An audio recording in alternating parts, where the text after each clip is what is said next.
Have you ever wondered what happens when fears are confronted all at once instead of gradually? Is it ever helpful to face the most intense version of a fear right away? And if so, when? Welcome back to Quieting Anxiety, a podcast by Excel at Life. I'm Dr. Monica Frank, and today we're going to talk about one of the most intense forms of exposure therapy, flooding. But let's begin with just a moment to settle. Take a slow breath in and let it out gently. Allow your shoulders to soften just a little.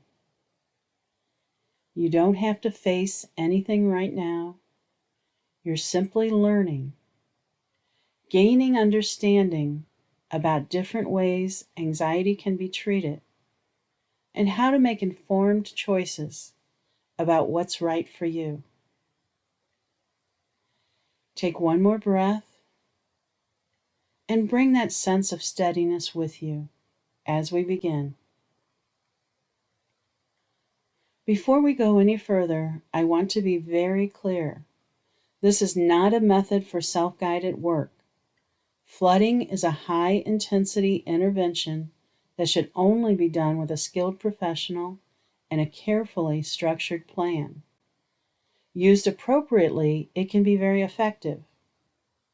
Used incorrectly, it can increase fear and make recovery harder.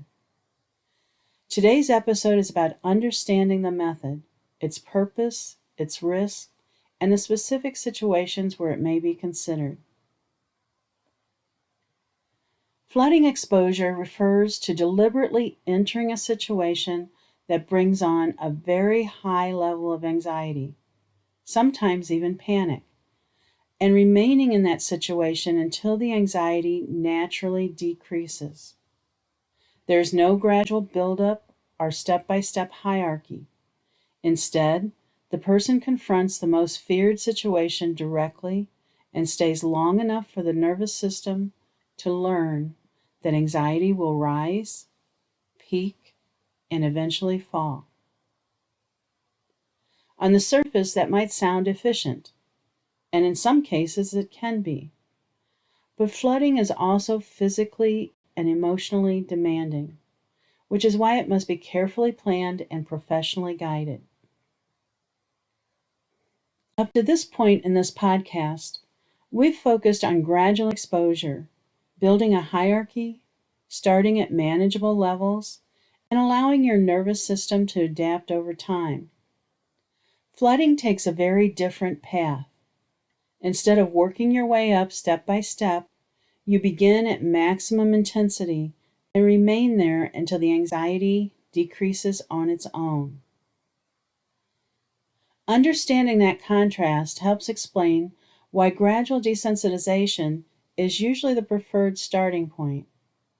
Gradual exposure builds confidence through repeated success and allows learning to occur at a tolerable pace.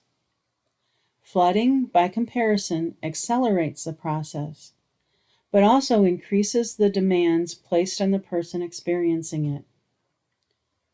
When flooding works, it works for the same reason all exposure works. Learning occurs when you remain in a feared situation without escaping. Your brain discovers that anxiety, even when intense, is temporary and survivable. From a physiological standpoint, your body cannot remain in a peak fear response forever. When anxiety or panic is triggered, your nervous system releases stress chemicals like adrenaline that prepare you to react. Your heart beats faster, breathing changes, and your body becomes highly alert. But adrenaline is not unlimited. If you remain in a feared situation without escaping, those stress chemicals are gradually used up and your nervous system naturally begins to settle. Even though you didn't force the anxiety away, the symptoms rise, reach a peak, and then begin to decline on their own. When that happens and nothing catastrophic occurs, you gain powerful evidence that the sensations were temporary and tolerable. Your brain begins to weaken the connection between fear and danger. However, because flooding involves such high levels of anxiety, the conditions have to be right. There must be preparation, clear expectations, and enough time and support for anxiety to decrease while the person is still in the situation. If the exposure ends too soon, while anxiety remains high, the brain may learn the opposite lesson, that escape was necessary or that the situation was overwhelming. That can strengthen fear rather than reduce it. This requirement creates practical challenges. Flooding cannot easily fit into a standard therapy hour because a therapist cannot simply end the session while someone is still highly distressed. For that reason, flooding is often conducted in extended or highly controlled treatment settings, such as day treatment programs, where adequate time and support are available. When I worked in a hospital setting, one situation where flooding was sometimes used involved severe contamination fears with obsessive compulsive disorder. Because the environment was highly controlled, we could implement what was called a no wash protocol. This meant the person did not have independent access to sinks or showers except under supervised planned circumstances. Within that structured setting, they were asked to touch items they believed were contaminated and then continue normal activities such as eating a snack or handling personal belongings without washing or cleaning first. The goal was not to distress the person unnecessarily, but to allow enough time for the anxiety to rise and then naturally decrease while nothing harmful occurred. In that controlled environment, patients could experience directly that the feared consequences did not happen, and over time, their fear response began to weaken. This type of intervention required careful preparation, continuous support, and clear consent, which is why it was only done in settings where safety and supervision could be maintained throughout the entire exposure. Another concern is that flooding can feel overwhelming. Some individuals choose not to continue therapy after such an intense experience. Higher dropout rates are one reason flooding is not considered a first-line treatment.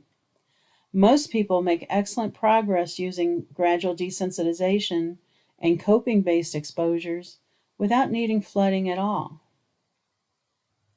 So why would flooding ever be considered? There are several circumstances where it may be appropriate.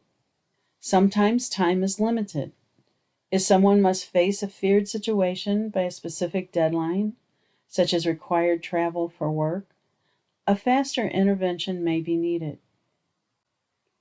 Sometimes every step on a hierarchy produces very high anxiety, making it difficult to identify a manageable starting point. In those cases, gradual exposure may not be practical. And occasionally, other well-structured exposure methods have been tried thoroughly, but have not produced sufficient improvement. Flooding may then be considered as part of a broader treatment plan. When flooding is used, it must be collaborative and fully informed. The goal is clearly defined. The exposure is carefully planned. And there is a strategy to ensure the person remains in the situation long enough for anxiety to decrease. No one should ever be pushed into a high-intensity exposure without preparation, agreement, and support. Unfortunately, well-meaning family members, and sometimes even professionals, have attempted to force exposures believing it would help someone get over their fear. In most cases, that backfires. increasing fear and damaging trust. Effective exposure therapy is never about forcing, it is about structured, collaborative learning. Flooding is not a default approach.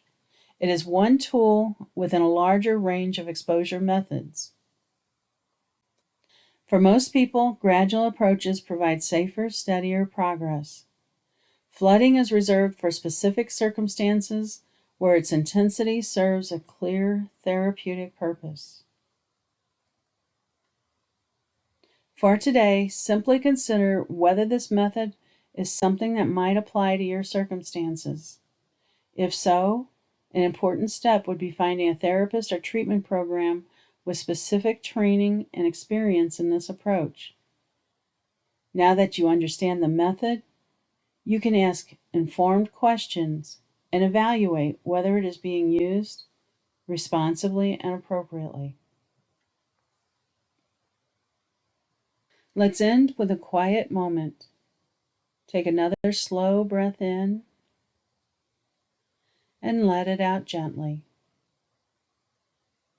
You don't have to decide anything today. You're simply learning about your options and building a clearer understanding of how anxiety treatment can be tailored to different needs. And that understanding itself is a step forward. Take another breath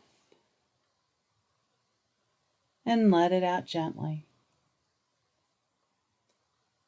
Until next time, keep practicing, keep breathing, and keep moving forward.